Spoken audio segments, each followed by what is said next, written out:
demander la suspension des poursuites contre Ousmane Sonko.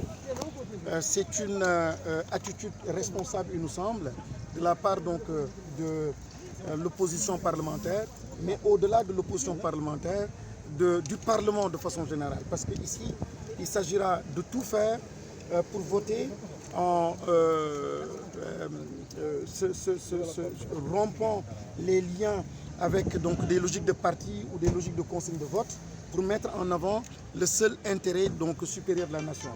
Aujourd'hui, tous les Sénégalais souhaitent voir la paix revenir, la sérénité donc revenir.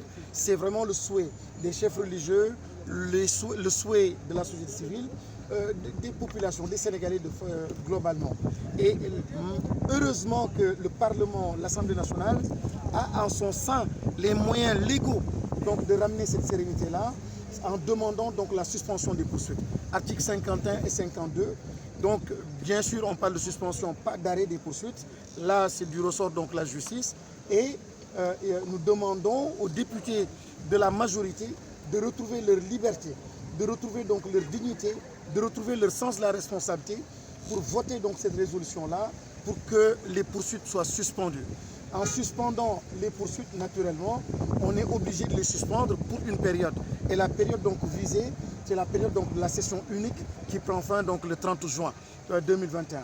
Donc là, c'est encore une fois la force et la dignité d'une institution telle que l'Assemblée nationale qui a longtemps courbé les chines. Et c'est pour cela d'ailleurs que nous vivons énormément de difficultés.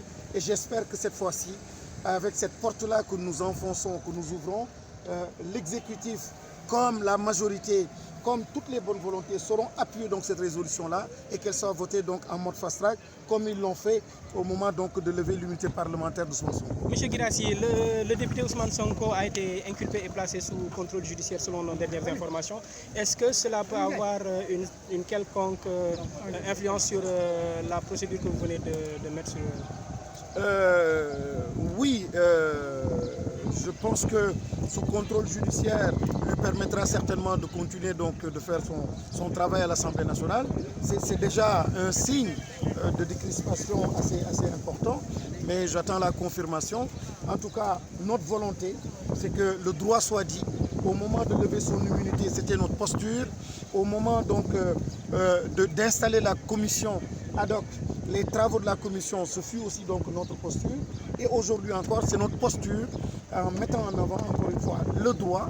Et quand le droit est dit, donc je pense que les Sénégalais peuvent s'entendre autour de ça. Mais quand on a la perception qu'il y a de l'injustice, qu'il y a de l'abus, une précipitation, que les droits sont violés, mais en ce moment, ça devient extrêmement compliqué, extrêmement difficile. Honorable, c'est confirmé.